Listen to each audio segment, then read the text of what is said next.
अस्सलामु अलैकुम वरहमतुल्लाहि वबरकातुहू।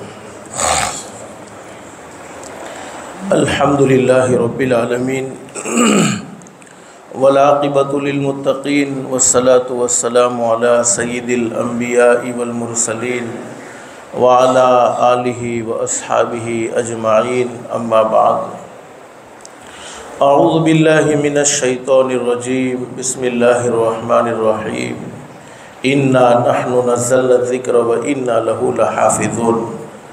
वक़ाल नबिय्यु सल्लल्लाहु अलैहि वसल्लम खैरुकुम मन तअल्लमल क़ुरआन व अल्लमह, औ कमा क़ाल नबिय्यु सल्लल्लाहु अलैहि वसल्लम।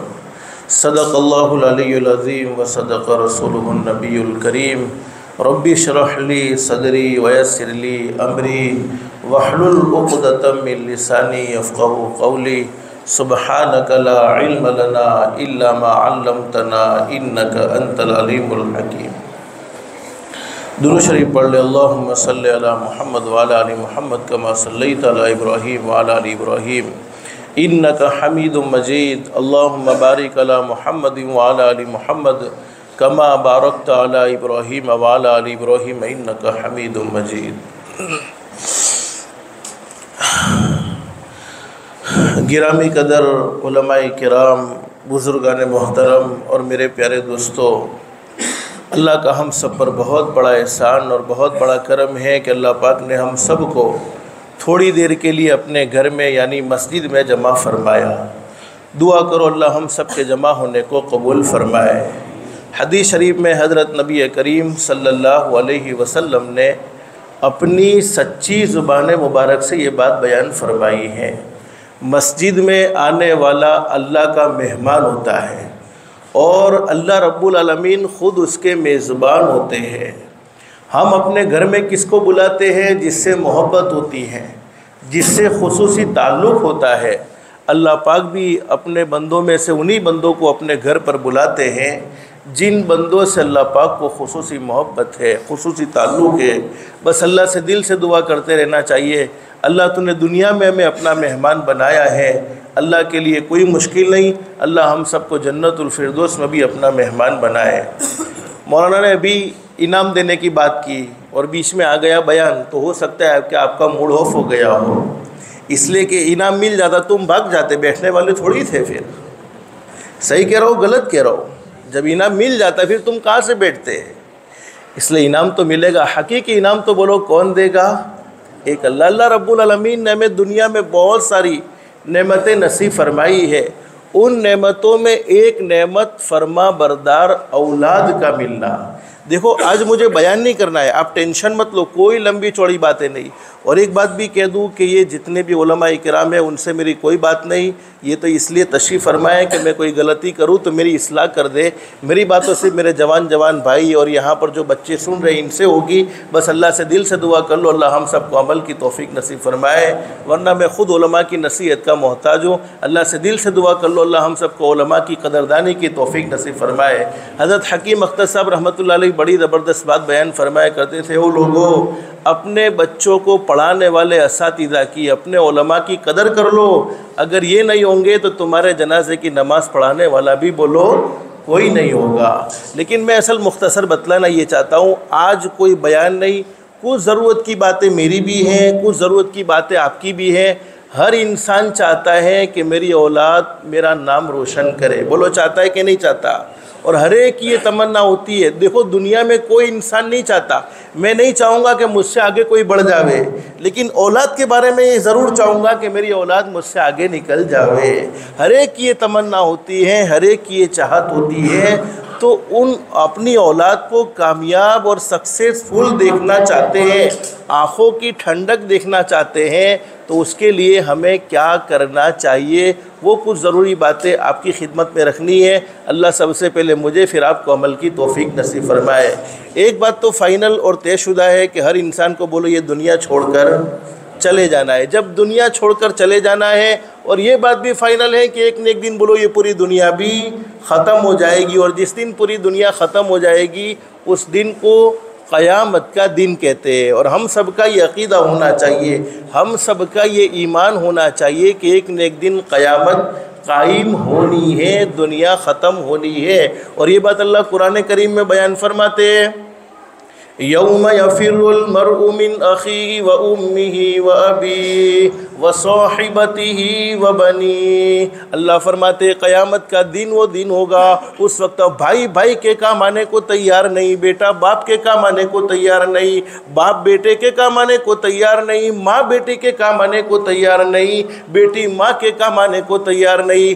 आज दुनिया की मुख्तसर सी ज़िंदगी देख लें, लोग आपस में नफ़रत भरी ज़िंदगी गुजारते हैं। एक भाई दूसरे भाई की तरक्की को देखकर खुश नहीं होता है, एक पड़ोसी दूसरे पड़ोसी के साथ भलाई का मामला करने को तैयार नहीं, एक रिश्तेदार दूसरे रिश्तेदार के साथ मोहब्बत का मामला करने को तैयार नहीं। तो जब दुनिया में कोई हमारे काम नहीं आता है तो बोलो क़यामत में कोई काम आ सकता है? अरे कोई काम नहीं आ सकता है। लेकिन एक बात ज़रूर है, हम दुनिया से चले जाएंगे, क़यामत का मैदान कायम ज़रूर होगा। एक न एक दिन ये पूरी दुनिया ख़त्म होगी। तो दुनिया में जितनी भी नेमतें हैं, जब दुनिया ख़त्म होगी तो दुनिया की तमाम चीज़ें भी बोलो ख़त्म हो जाएगी। दुनिया के अंदर बड़े से बड़ी डिग्रियों को हासिल किया है, वो सारी की सारी डिग्रियाँ भी बोलो कब तक काम आएगी? जब तक जान में जान है। लेकिन कुरान करीम एक ऐसी पाकीज़ा और एक ऐसी मुक़द्दस किताब है, दीन का इल्म, शरीयत का इल्म, कुरान करीम का इल्म, हज़रत नबी करीम सल्लल्लाहु अलैहि वसल्लम की मुबारक हदीसों का इल्म अगर दुनिया में हमने सीखा है तो मरने के बाद भी वो बोलो ज़रूर काम आएगा।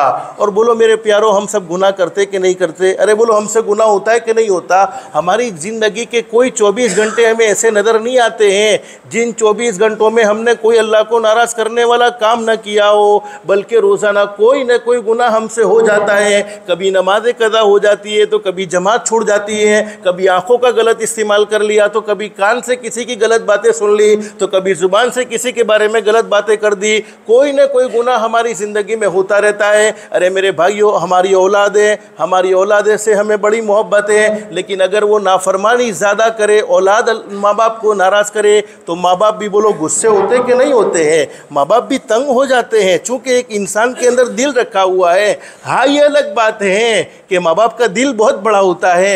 आज लोग कहते हैं कि अल्लाह पाक 70 माओं से ज़्यादा मेहरबान। अरे 70 करोड़ माओं के दिल में जितनी मोहब्बत है, 70 अरब खरब माओं के दिल में जितनी मोहब्बत है, उससे भी कई गुना ज़्यादा मोहब्बत करने वाला बोलो कौन? हमारा पैदा करने वाला अल्लाह है। जब माँ बाप अपने बच्चों को तकलीफ़ में नहीं देख सकते हैं, परेशानी में नहीं देख सकते हैं, दुख में नहीं देख सकते हैं, चाहे बेटा कितना भी नाफरमान क्यों ना हो, तो अल्लाह पाक अपने बंदों को बोलो दुखी देखना चाहेंगे। लेकिन अल्लाह की हम हद से ज़्यादा नाफरमानी करें तो हदीस शरीफ में लिखा है कि अल्लाह पाक को भी गुस्सा आता है। जैसे हमें गुस्सा आता है तो हमारा गुस्सा कैसा? सोडे की बोतल की तरह, जोश मारा फिर ख़त्म, थोड़ी देर के बाद बोलो कुछ होता नहीं। अल्लाह पाक को भी गुस्सा आता है। जब हम हद से ज़्यादा नाफरमानी करते हैं तो अल्लाह पाक को भी गुस्सा आता है। और एक हदीस में हज़रत नबी करीम सल्लल्लाहु अलैहि वसल्लम ने बड़ी ज़बरदस्त बात बयान फरमाई। हुजूर सल्लल्लाहु अलैहि वसल्लम ने फरमाया, जब ज़मीन पर हद से ज़्यादा अल्लाह की नाफरमानी होने लगे, ज़िनाकारी आम हो जाए, शराब पीना आम हो जाए, सूद का लेन देन आम हो जाए, व्यास का लेन देन आम हो जाए, हराम कमाई आम हो जाए, हराम खाना आम हो जाए, अल्लाह रब्बुल आलमीन की ज़मीन तंग आ जाती है और ज़मीन अल्लाह से कहती, इलाहुल आलमीन ये तेरा फलाना बंदा जिसे तूने ईमान की दौलत से माला माल फरमाया, हज़रत नबी करीम सल्लल्लाहु अलैहि वसल्लम की उम्मत में पैदा फरमाया, लेकिन उसके बावजूद अस्सलातु खैरुम मिनन नौम की सदाओं को सुनकर वो फजर की नमाज में आराम से सोता रहता है, कभी उठता नहीं है। हय्या अलस सलाह हय्या अलल फलाह की सदाओं को सुनने के बावजूद उसके कदम मस्जिद की तरफ नहीं उठते हैं। अरे हराम खाने को वो छोड़ने को तैयार नहीं, सूदी लेन देन को वो छोड़ने को तैयार नहीं। इसकी आंखें गलत देख रही हैं, इसके कान गलत सुन रहे हैं, इसकी ज़ुबान गलत बातें कर रही है। अल्लाह इजाज़त दे दे इसे मैं ज़मीन में डसा दूँ, यानी इसको निगल जाऊँ। अल्लाह रब्बुल आलमीन ज़मीन से कहते हैं, ज़मीन बंदा तेरा है या बंदा मेरा? तो ज़मीन कहती अल्लाह बंदा तो तेरा है। अल्लाह रब्बुल आलमीन फरमाते फिर उसको मेरे हवाले कर दो, मैं उसकी तौबा का इंतज़ार करता हूँ। एक न एक दिन वो मुझसे माफ़ी मांगेगा, मेरी इज़्ज़त की कसम मैं उसकी ज़िंदगी भर के सारे गुनाहों को माफ़ करवा दूँगा। लेकिन मेरे भाइयों, जब हम हद से ज़्यादा नाफरमानी करें तो अल्लाह पाक को भी गुस्सा आता है। और जब अल्लाह पाक को गुस्सा आता है तो अल्लाह पाक आसमान से 4 अज़ाबों में से कोई एक अज़ाब को नाजिल फरमाते हैं। बोलो दुनिया वालों की पकड़ का तो हम बचाव कर सकते हैं कि अगर दुनिया वाला कोई हमसे लड़ने आवे तो हम कंट्रोल कर सकते हैं, दुनिया वालों के अजाब का, दुनिया वालों की तकलीफ़ का हम सामना कर सकते हैं। लेकिन पैदा करने वाला अल्लाह पकड़ने पर आवे तो बोलो हम अल्लाह के अजाब का मुकाबला कर सकते हैं? बिल्कुल नहीं। अब सबसे पहला अजाब कौन सा है? कुरान करीम के 20वें पारे में भी ये मज़मून मौजूद है, फ़मिनहुम मन अरसलना अलैहि हासिबा। अल्लाह फरमाते ये असल में बतलाना ये चाहता हूँ कि हम अपने मासूम बच्चों को पढ़ाकर कितनी बड़ी कमाई अपने लिए कर रहे हैं। फ़मिनहुम मन अरसलना अलैहि हासिबा। अल्लाह फरमाते मेरे बंदो होश में रहना, अगर मुझे गुस्सा आ जाएगा तो मैं आसमान से पत्थर बरसा दूंगा। बोलो अल्लाह आसमान से पत्थर बरसावे तो कोई बचाने वाली ताकत है? कोई नहीं बचा सकता। वमिनहुम मन अखज़तहु सयहा। अल्लाह फरमाते मेरे बंदो होश में रहना, मेरे बंदो ध्यान रखते रहना। दुनिया की ज़िंदगी में अल्लाह को नाराज़ करने की हदें क्रॉस करते रहोगे, फिर होगा ये कि अल्लाह पाक आसमान से आग बरसा देगा। जब अल्लाह पाक आसमान से आग बरसावे तो बोलो कोई बचाने वाली ताकत है? अल्लाह के सिवा कोई नहीं। वमिनहुम मन खसफना बिहिल अर्ज़।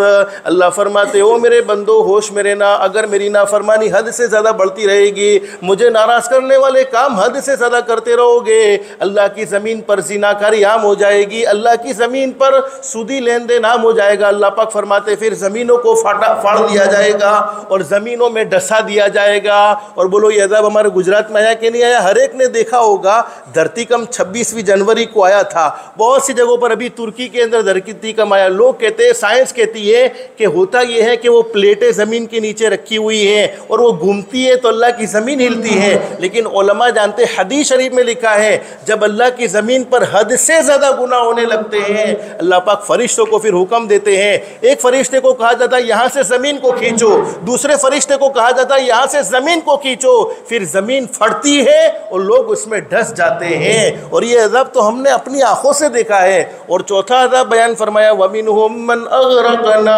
अल्लाह फरमाते मेरे बंदो होश में रहना, अगर मुझे नाराज़ करने में आगे बढ़ते रहोगे तो आसमान से पानी बरसेगा, इतना पानी बरसेगा, इतना पानी बरसेगा कि तुम उस पानी का बोलो मुकाबला नहीं कर सकोगे और तुम्हें पानी में डुबो दिया जाएगा। और ये अज़ाब भी हमारे गुजरात में आया है। लेकिन सहाबाए किराम जब हज़रत नबी करीम सल्लल्लाहु अलैहि वसल्लम की ज़ुबान मुबारक से कोई बात सुनते थे फ़ौरन डर जाते थे। अब सहाबाए किराम में से एक सहाबी ने पूछ लिया अल्लाह के नबी इन अज़ाब से बचाव का रास्ता क्या है? अरे अल्लाह आसमान से पत्थर बरसा देवे तो कौन बचा सकता है? अल्लाह आसमान से आग बरसा देवे तो कौन बचा सकता है? अल्लाह ज़मीनों को फाड़कर ज़मीन में डसा देवे तो कौन बचा सकता है? अल्लाह इतना पानी बरसावे, इतना पानी बरसावे कि ये पानी हमारे घरों में भी भर जावे तो फिर अल्लाह की पकड़ से कौन बचा सकता है? इन अज़ाब से बचाव का रास्ता क्या है? हज़रत नबी करीम सल्लल्लाहु अलैहि वसल्लम ने फरमाया मेरी उम्मत का कोई मासूम बच्चा मदरसे में जाता है और अपनी मासूम ज़ुबान से सिर्फ एक मरतबा पढ़ ले अल्हम्दुलिल्लाहि रब्बिल आलमीन अर्रहमानिर रहीम मालिकि यौमिद्दीन इय्याका नअबुदु व इय्याका नस्तईन इहदिनस सिरातल मुस्तकीम सिरातल लज़ीना अनअमता अलैहिम गैरिल मग़ज़ूबि अलैहिम वलद्दॉल्लीन। मेरी उम्मत का एक मासूम बच्चा सिर्फ एक मरतबा अल्हम्दु शरीफ यानी सूरे फातिहा पढ़ ले, अल्लाह फरमाते मेरी इज्जत की कसम मैं उस बस्ती से 40 साल के लिए अज़ाब को दूर कर देता हूँ। बोलो कितने साल के लिए अज़ाब दूर? सिर्फ एक बच्चे के सूरे फातिहा पढ़ने पर 40 साल के लिए अल्लाह पाक अज़ाब को दूर कर देता है। इस मदरसे में 210 बच्चे रोज़ाना सूरे फातिहा पढ़ते होंगे और इस मदरसे के अलावा कई मदरसे हमारे शहर में मौजूद हैं और हर रोज़ बच्चे अपनी मासूम ज़ुबान से अल्हम्दु पढ़ते हैं। हम यकीन के साथ कह सकते हैं क़यामत आ सकती है लेकिन हमारे बच्चों की वजह से बोलो अल्लाह का अज़ाब नहीं आ सकता है। इसलिए अपने बच्चों को एहतिमाम के साथ कुरान करीम पढ़ाने का एहतिमाम करो। लेकिन हमारे बच्चों का दिमाग पावरफुल कैसे बन जावे? आज बहुत से लोग शिकायत करते हैं मौलवी साहब क्या करें, बच्चों को भेजते भी हैं लेकिन दिमाग बच्चे का काम नहीं करता है, दिमाग बहुत कमज़ोर है। अरे ताकत देने वाली ज़ात किसकी है? अल्लाह की। और एक हदीस में क्या फरमाया नबी करीम सल्लल्लाहु अलैहि वसल्लम ने, जब कोई मासूम बच्चा मेरी उम्मत का कोई मासूम बच्चा मदरसे में जावे और मदरसे में जाने के बाद अपनी मासूम ज़ुबान से एक मरतबा पढ़े बिस्मिल्लाहिर्रहमानिर्रहीम। आप भी पढ़ो, मैं फिर आपको फजीलत बतलाता हूँ। पढ़ो एक मरतबा बिस्मिल्लाहिर्रहमानिर्रहीम। सिर्फ एक मरतबा बिस्मिल्लाह पढ़ ले।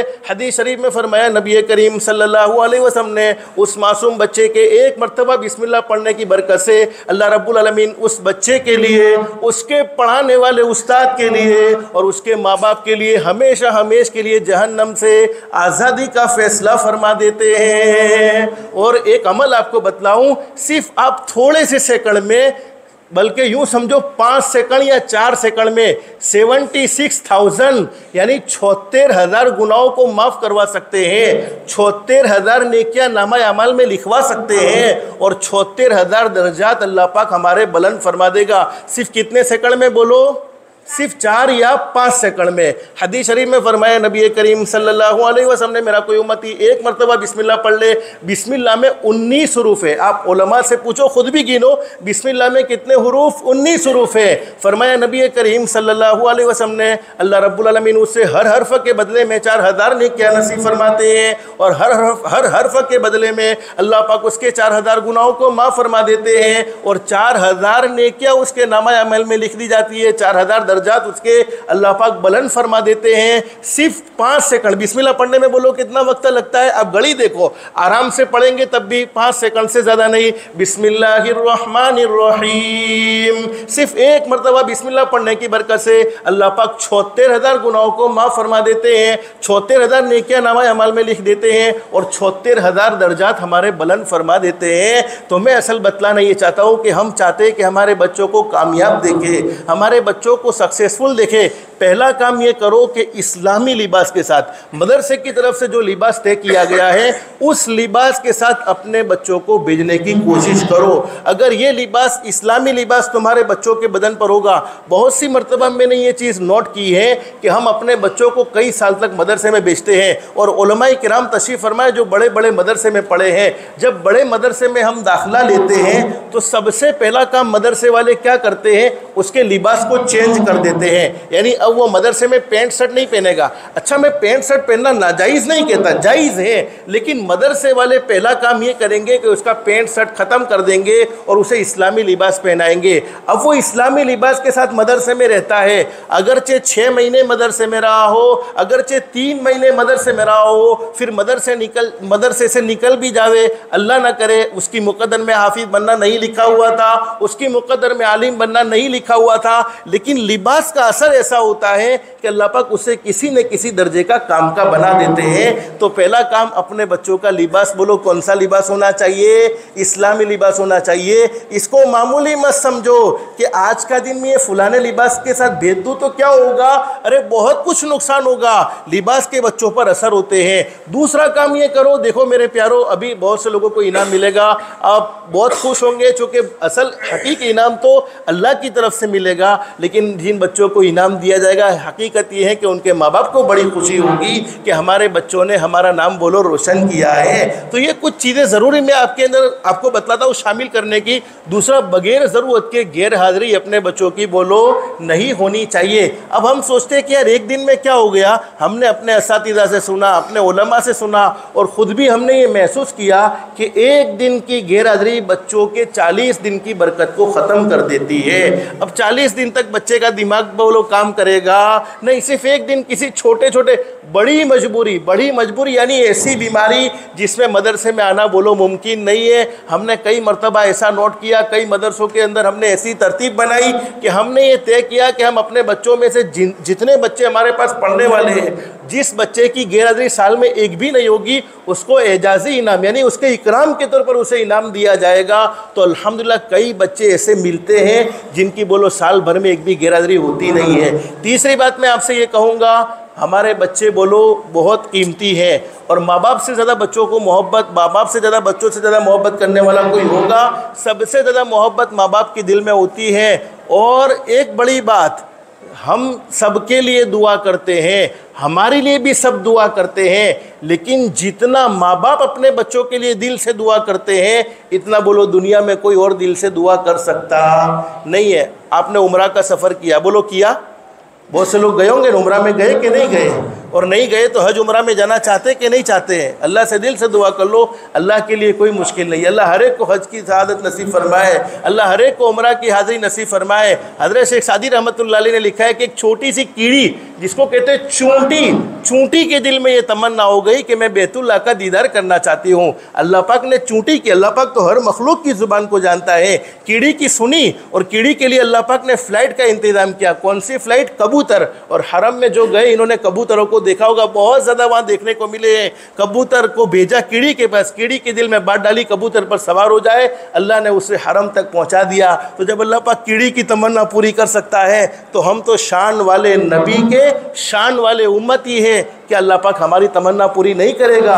और बहुत जल्द तमन्ना पूरी करवाना चाहते हो, आज से ये अमल शुरू कर दो। रोज़ाना 313 मरतबा हज़रत नबी करीम सल्लल्लाहु अलैहि वसल्लम की ज़ाते गिरामी पर दुरूद शरीफ पढ़ना शुरू कर दो। अल्लाह पाक बहुत जल्द मदीनतुल मुनव्वरा की हाज़िरी और मक्कतुल मुनव्वरा की हाज़िरी नसीब फरमाएगा।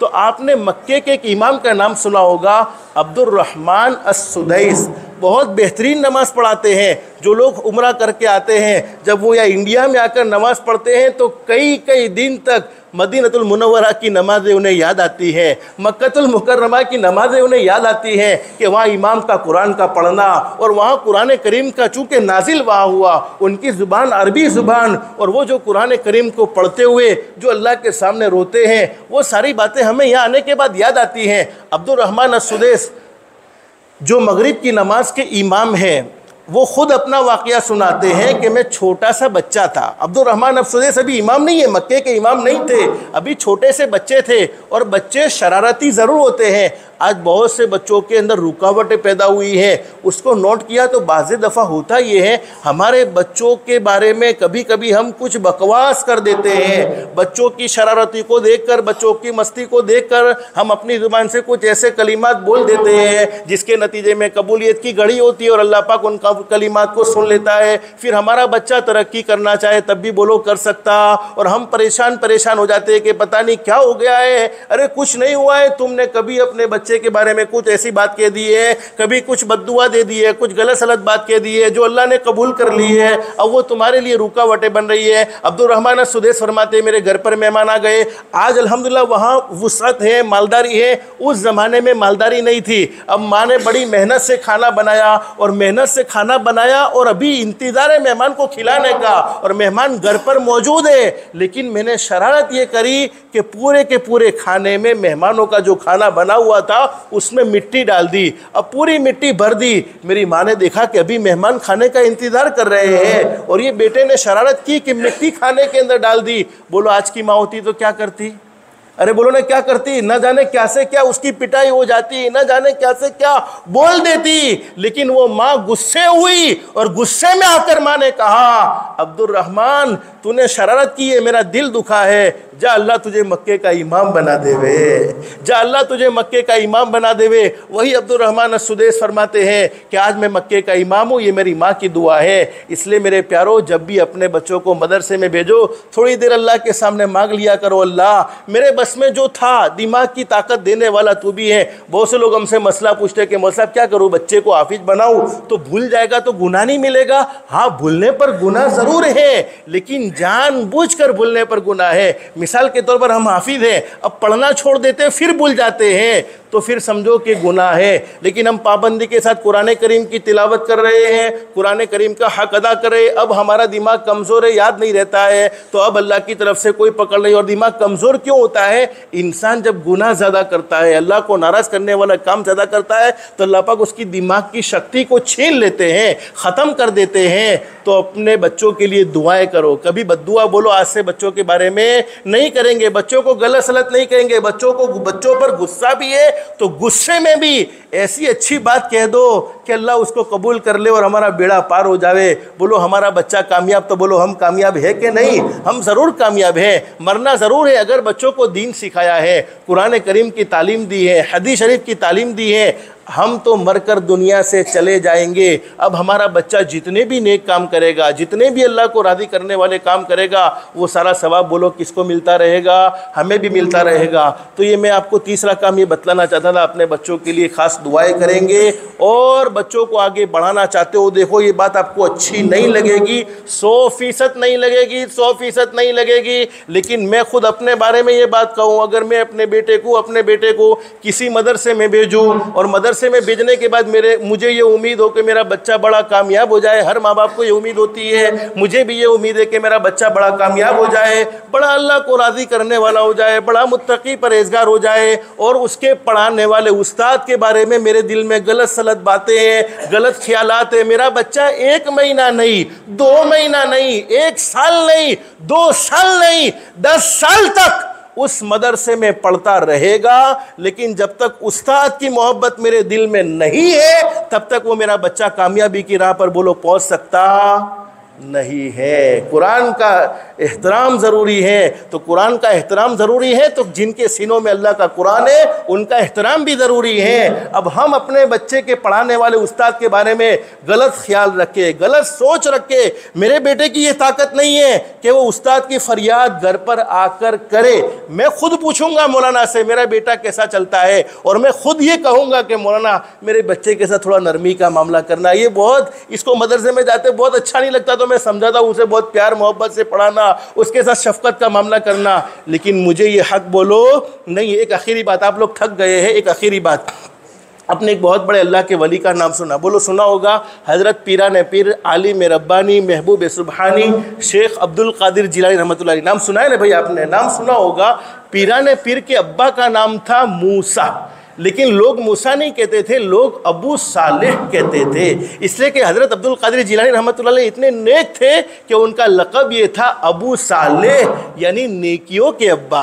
और पीरान पीर की माँ का नाम लिखा है हज़रत फ़ातिमा, लेकिन लोग फ़ातिमा नहीं कहते थे, लोग उम्मुल खैर कहते थे, यानी भलाइयों की माँ। अल्लाह ने उस औरत को ऐसा बनाया था कि सर से पाँव तक उस औरत में भलाइयाँ ही भलाइयाँ थी। असल में बतलाना ये चाहता हूँ, आज हमारे बच्चे हमारे कंट्रोल में बोलो नहीं है, और हम सोचते हैं कि हम अपने बच्चों को मुत्तकी परहेजगार बनाए और ख़ुद की ज़िंदगी में गुनाह हो, ऐसा नहीं हो सकता है। अगर बच्चों को मुत्तकी देखना चाहते हो, बच्चों को परहेजगार देखना चाहता हो, आजकल के बच्चे वो नहीं करते जैसा हम उनको करने को कहते हैं, बल्कि आजकल के बच्चे वही करते जैसा अपने माँ बाप को करते हुए देखते हैं। बच्चे वो नहीं करेंगे जो हमने इनको करने को कहा है, बल्कि बच्चे तो वही करेंगे जैसा माँ बाप को करते हुए देखा है। अब पीरान पीर आलिम रब्बानी की माँ क्या फरमाती है, फातिमा, जिसको लोग कहते थे उम्मुल खैर, आप नाम याद रखोगे इंशाल्लाह। अब हमसे कोई पूछे तो हमें मालूम होना चाहिए। पीरान पीर के अब्बा का नाम बोलो क्या, मूसा, लेकिन लोग क्या कहते थे,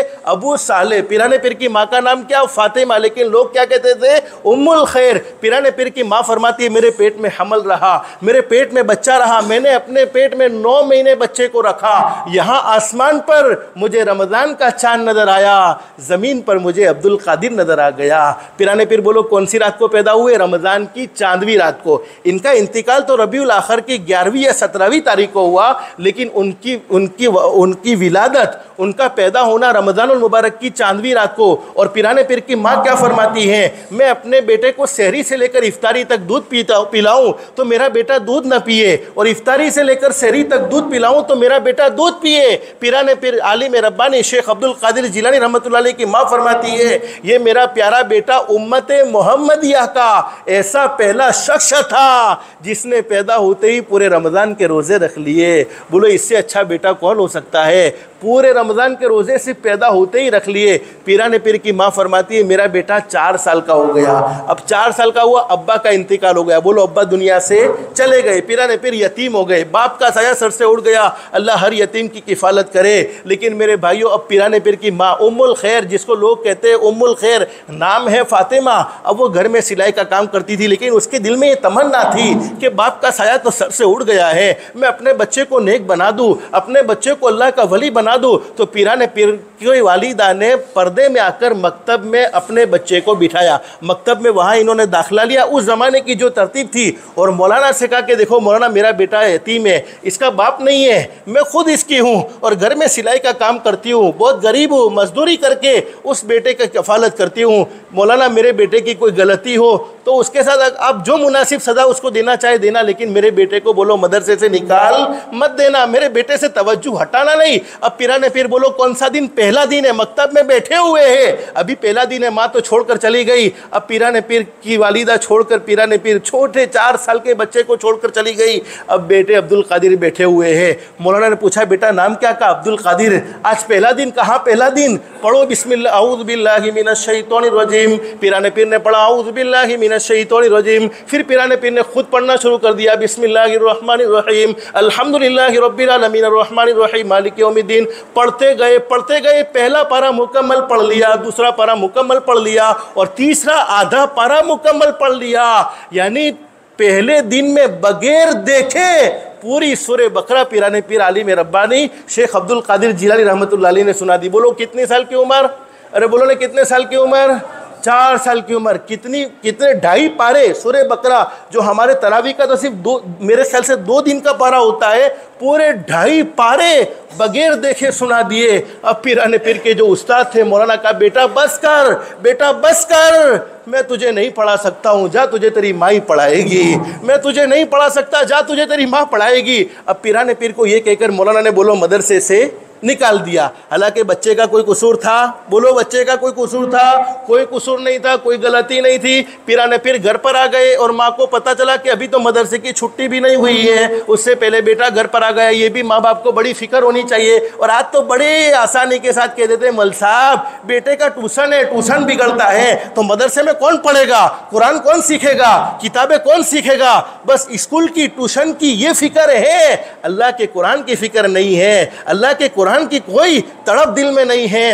अब पिराने पीर आलिम रब्बानी घर पर वापस आ गए। माँ सिलाई का काम करती थी, माँ बड़ी गुस्से हो गई, बेटा अब्दुल कादिर मदरसे से वापस आ गए, क्या किया, क्यों मौलाना को तंग किया, क्यों परेशान किया? वो अब्दुल कादिर बेचारे 4 साल के मासूम कहते अम्मी मैंने मौलाना को नहीं सताया, मौलाना को मैंने कोई परेशान नहीं किया, मौलाना ने मुझे खुद मदरसे से निकाल दिया। अब वो माँ वापस आई। पिराने पीर आलिम रब्बानी की माँ मौलाना के पास पर्दे में आकर कहती है ओ अल्लाह के वली, ओ मौलाना मेरा बेटा यतीम है, मेरे बेटे के सर पर हाथ रखने वाला कोई नहीं है, आपने इसको मदरसे से निकाल दिया, अब मैं इसको कहाँ पढ़ाऊंगी? अल्लाह के वास्ते मेरे बेटे को बिठा लो, मेरे बेटे ने कोई गलती की है, मैं आपसे माफ़ी मांगती हूँ, लेकिन मेरे बेटे को मदरसे से न निकालो। अब पिराने पीर आलिम रब्बानी महबूब सुभानी शेख अब्दुल कादिर जिलानी रहमतुल्लाह अलैह की माँ ने जब ये बात कही, मौलाना भी बड़े परेशान हो गए। मौलाना ने कहा देख अल्लाह की बंदी, इस बेटे ने तो पूरी सूरह बकरा मुझे सुनाई और पूछा कि बेटा सूरह बकरा तूने कहाँ से याद की? तो कहता है जब मेरी माँ मुझे खिलाती थी तो मेरी माँ की ज़ुबान पर सूरह बकरा, मेरी माँ मुझे पिलाती थी मेरे माँ की ज़ुबान पर सूरह बकरा, मेरी माँ मुझे सुलाती थी मेरी माँ की ज़ुबान पर सूरह बकरा। यानी मेरी माँ ने सूरह बकरा इतनी मर्तबा पढ़ी कि अल्लाह ने वो सारी की सारी सूरह बकरा मेरे सीने में मुंतकिल कर दी। सिर्फ और 4.5 साल। आज भी उलमा जानते तारीख के औराक भरे पड़े हैं और 6 महीने नहीं गुजरे थे कि पिराने पीर पूरे कुरान के हाफिज बन चुके थे। बोलो कितने साल की उम्र में? 4.5 साल की उम्र में पूरे कुरान के हाफिज। और हमारे बच्चे 10-10 साल को पहुंच जाते हैं, 12-12 साल को पहुंच जाते हैं, लेकिन उन्हें सही कुरान पढ़ना आता नहीं है। क्यों नहीं आता? कि इसके बाप को पढ़ना नहीं आता। क्यों नहीं आता? इसलिए कि इसकी माँ को पढ़ना नहीं आता। तो अपने बच्चों को कामयाब और सक्सेसफुल देखना चाहते हैं तो घर में कुरान करीम की तिलावत खुद करो। पूरे 24 घंटे मोबाइल लेकर बैठो फिर कहो मौल साहब बच्चे को चेक करो ना। बहुत सी औरतें हमको कहती है मौल साहब मेरे बच्चे को कोई नज़र लग गई है, कोई जादू का असर है। मैं पूछता हूँ मोबाइल देखता है कि हाँ मोबाइल तो पूरे दिन देखता है, सुबह में मोबाइल, शाम को मोबाइल, रात को सोने से पहले मोबाइल। मैं कहता हूँ कोई जिन्नात की प्रॉब्लम नहीं, कोई जादू की प्रॉब्लम नहीं, ये ज़्यादा मोबाइल देखने का नतीजा है। और मेरे भाइयों ये रिपोर्ट से मालूम हुआ है बहुत से बच्चे दुनिया से तड़प तड़प कर मोबाइल की वजह से गए हैं। कई बच्चों की आंखें चली गई, कई बच्चे कैंसर की बीमारी के शिकार हुए, कई बच्चे अपने दिमाग की शक्ति को खो बैठे और पागल होकर दुनिया से गए हैं। तो मोबाइल का बच्चों के सामने इस्तेमाल कम करो, बल्कि यूँ समझो बिल्कुल ना करो, और अगर करते हो तो सही दुरुस्त इस्तेमाल करो। मैं यूँ समझो कि मैं छुप कर कोई गुनाह करूँ और अपने बेटे से बड़े वली बनने की, बड़े मुत्तकी परहेजगार बनने की उम्मीद रखूँ, ये मेरी उम्मीद बिल्कुल नाकाम और बिल्कुल समझो कि ये प्लान बिल्कुल फेल है। इसके लिए मुझे बढ़ चढ़कर नेकी में हिस्सा लेना पड़ेगा, जिसके बाद अल्लाह पाक मेरी औलाद को फरमा बरदार बनाएगा। तो आज से हम सब तय करते हैं इंशाअल्लाह। देखो वक्त तो बहुत ज़्यादा गुजर गया, बस हम इनाम की कार्रवाई शुरू करेंगे, लेकिन आज की मजलिस में 2 काम की नीयत कर लो, बहुत शॉर्ट, बस 2-3 मिनट में आप थक गए, 2 काम की नीयत करो, करते हैं इंशाअल्लाह। बच्चे भी नीयत करें, यहाँ बैठने वाले बूढ़े जवान सब नीयत करें। अगर ये 2 काम हमारी ज़िंदगी में है, दुनिया वाले हमें अच्छा समझे न समझे, दुनिया वाले हमारी इज्जत करे न करे, दुनिया वाले हमसे मोहब्बत करे न करे, पैदा करने वाला अल्लाह कहेगा मेरा बंदा तुझसे अच्छा कोई नहीं हो सकता है। नंबर 1, 5 वक्त की नमाज, कहो इंशाअल्लाह पढ़ेंगे इंशाअल्लाह। बहुत से बच्चों को हमने मदरसे में पूछा कि तुम्हारे अब्बा फजर की नमाज़ पढ़ते कि ना मुल साहब, अब्बा तो खाली जुमा की नमाज़ पढ़ते, अब्बा तो खाली जुमा की नमाज़ पढ़ते। और मोहम्मद मुजफ्फर साहब मैं आपको एक बात बतलाऊँ, जुआपुरा में एक जुमा मस्जिद है, जुमा मस्जिद के अंदर जुआपुरा में बड़ी मस्जिद है, मेरा कई मरतबा वहाँ बयान के लिए अल्हम्दुलिल्लाह जाना हुआ। तो एक मरतबा ऐसा हुआ कि मौलाना वहाँ के इमाम हमारे रफ़ीक मोहतरम और रफ़ीक साहब यहाँ जमात में भी आए हुए हैं। एक मरतबा जुमा के दिन मजमा बहुत बढ़ गया, तो मौलाना क्या करते थे, छोटे छोटे बच्चे जो अंदर के अंदर बैठे हुए थे जमात खाने में, तो बच्चों से कह रहे थे, 7-8 साल के बच्चे, 9 साल के बच्चे, इनसे कह रहे थे जाओ बेटा तुम ऊपर चले जाओ, जाओ बेटा तुम ऊपर चले जाओ। तो एक बच्चे ने अपनी अहमदाबादी ज़ुबान में कहा, कह रहे बे क्या करता है, चलने चले जाते अपने तो रोज के, ये तो आ जाए। समझे कि नहीं समझे, यानी बड़ों के लिए जगह की जा रही है, तो वो छोटा बच्चा क्या कहता है, हम तो रोज के हैं, ये तो आ जाए हैं, इनको जगह दे दो। ये 8 साल का बच्चा ये पैगाम देता है। तो मेरे प्यारो, वो माँ बाप जो रोज़ाना फजर की नमाज में आराम से सोते हैं, फिर ये सोचे मेरा बच्चा 5 वक्त का नमाज का पाबंद बन जाए, ये कैसे मुमकिन हो सकता है। इसलिए पहला काम बोलो कौन सा करेंगे, कहो जोर से, 5 वक्त की नमाज का एहतमाम करोगे, अल्लाह पाक ज़िंदगियों में सुकून इत्मीनान नसीब फरमाएगा। नमाज का एहतमाम करोगे, रोज़ी में अल्लाह पाक बरकत नसीब फरमाएगा। नमाज का एहतमाम करोगे, सबसे बड़ा इनाम अल्लाह पाक हमारी औलाद को, हमारी आँखों की ठंडक बनाएगा, फरमा बरदार बनाएगा।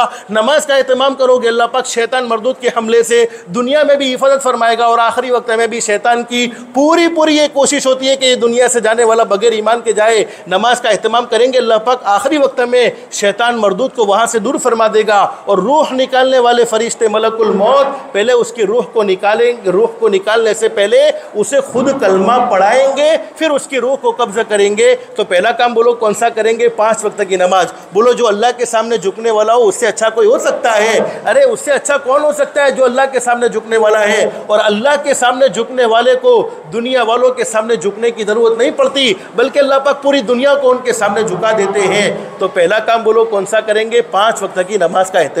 और दूसरा काम, अपनी ज़ात से किसी को दुख मत पहुंचाओ, किसी को तकलीफ़ मत पहुंचाओ, किसी के साथ अच्छा सलूक नहीं कर सकते हो। हमारे अखलाक की तर्जमानी हमारी औलाद करती है, हमारी औलाद के संस्कार हमें ये बतला देते हैं, औलाद के संस्कार ये बतलाते हैं कि माँ बाप के अखलाक कैसे हैं। इसलिए हमेशा किसी को राहत पहुँचाने का अहतमाम करो, कभी भी किसी को दुखी मत करो, तकलीफ़ मत दो। कमा तदीन तुदान, जैसा करोगे वैसा भरोगे, जैसी करनी वैसी भरनी। ना मानो तो करके देखो, जन्नत भी है दोज़ख भी है, ना मानो तो मर के देखो। भले अमल का भला नतीजा, बुरे अमल का बुरा नतीजा। जिन लोगों ने बुरा किया है चलकर उनका घर देखो। किसी को सताने वाले, किसी के दिल के टुकड़े टुकड़े करने वाले कभी सुकून इत्मीनान से नहीं सो सकते हैं, बल्कि अल्लाह पाक उनकी ज़िंदगियों से चैन सुकून छीन लेता है। हाँ, जिन्हें सताया उन्हें तो कभी न कभी सुकून मिल जाता है, लेकिन सताने वालों को कभी सुकून नहीं मिलता है। तो मेरे प्यारों, हदीस शरीफ में लिखा है, आखिरी हदीस, फरमाया नबी करीम सल्लल्लाहु अलैहि वसल्लम ने, अल्लाह रब्बुल आलमीन बड़े करीम है, बड़े रहीम है। पूरी ज़िंदगी गुनाहों में गुजर जाए, पूरी ज़िंदगी नाफरमानी में गुजर जाए, लेकिन एक मरतबा सच्चे दिल से कह दिया जाए अस्तगफिरुल्लाह, कह दो अस्तगफिरुल्लाह अस्तगफिरुल्लाह, जिसके माना ये है कि अल्लाह मैं तुझसे माफ़ी मांगता हूँ। अल्लाह रब्बुल आलमीन आसमान पर फरमाते हो, मेरे बंदे तूने मुझसे माफ़ी मांगी है, मेरी इज़्ज़त की कसम मैंने तेरी ज़िंदगी भर के सारे गुनाहों को माफ़ कर दिया है, और ऐसा माफ़ किया जैसा कि तूने कभी गुनाह नहीं किया था। लेकिन 2 गुनाह ऐसे हैं जिनकी सज़ा मरने के बाद तो मिलती ही मिलती है, मरने से पहले पहले दुनिया में भी ज़रूर मिल जाती है। नंबर 1, जिसने अपने माँ बाप के दिल के टुकड़े टुकड़े किए हो, माँ बाप को तकलीफ़ पहुँचाई हो, माँ बाप को नाराज़ किया और औलाद को फरमा बरदार देखना चाहो, ये नहीं हो सकता है। मरने से पहले पहले ज़रूर सज़ा भुगतनी पड़ती है। इसलिए हमेशा अपने माँ बाप को राहत पहुँचाओ, माँ बाप को हमेशा तकलीफ़ से बचाओ। और दूसरा, जिसने किसी पर जुल्म किया, जालिम को अल्लाह अल्लाह पाक ढील ज़रूर देते हैं, लेकिन जालिम की पकड़ भी ज़रूर होती है। बस अल्लाह से दिल से दुआ कर लो, अल्लाह हम सबको अल्लाह के अहकाम के मुताबिक, हज़रत नबी करीम सल्लल्लाहु अलैहि वसल्लम के तरीक़े के मुताबिक ज़िंदगी गुजारने की तौफ़ीक़ व सआदत नसीब फ़रमाए, अखलाक़ मुस्तफ़ा वाली ज़िंदगी नसीब फ़रमाए, हमारे बच्चों को अल्लाह का भी फरमा बरदार बनाए और हमारी भी आँखों की ठंडक बनाए, और हम सबको अल्लाह पाक हमारे माँ बाप की आँखों की ठंडक बनाए। अल्लाह पाक हमारी दुनिया भी बेहतर से बेहतर बनाए, आखिरत भी बेहतर से बेहतर बनाए। अल्लाह के अहकाम के मुताबिक, हज़रत नबी करीम सल्लल्लाहु अलैहि वसल्लम के तरीक़े के मुताबिक ज़िंदगी गुजारने की तौफ़ीक़ व सआदत नसीब फ़रमाए। अल्लाह पाक हम सबको कहने सुनने से ज़्यादा इखलास, इस्तिखलास और इस्तिक़ामत के साथ अमल की तौफ़ीक़ नसीब फ़रमाए। आमीन या रब्बल आलमीन। व आखिरु दावाना अनिल हम्दुलिल्लाहि रब्बिल आलमीन। बच्चों की कैपेसिटी ख़त्म हो गई है।